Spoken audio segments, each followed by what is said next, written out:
President Joe Biden announces more firepower is on the way to Ukraine. He is sending U.S. tanks to counter Russian forces before they launch a possible spring offensive. White House correspondent Owen Jensen reports. Owen?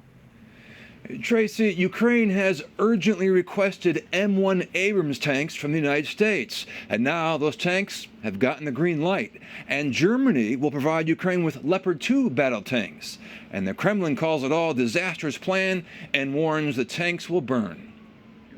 With Secretary of State Antony Blinken and Defense Secretary Lloyd Austin behind him, President Joe Biden steps up to the microphone. Today, I'm announcing that the United States will be sending 31 Abrams tanks to Ukraine, the equivalent of 1 Ukrainian battalion.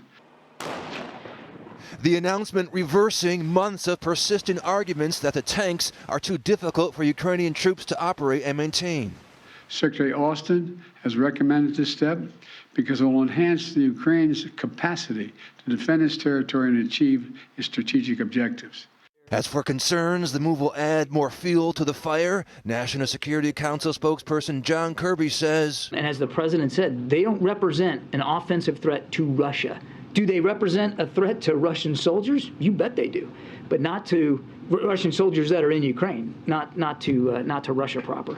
Meanwhile, the doomsday clock. Planet Earth has never been this close to Armageddon, now just a minute and a half before midnight. That's according to the Bulletin of Atomic Scientists, who point to several threats, including Russian leader Vladimir Putin's words and actions.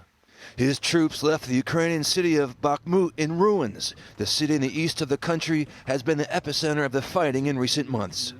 This is about freedom. Freedom for Ukraine. Freedom everywhere. It's about the kind of world we want to live in, the world we want to leave to our children.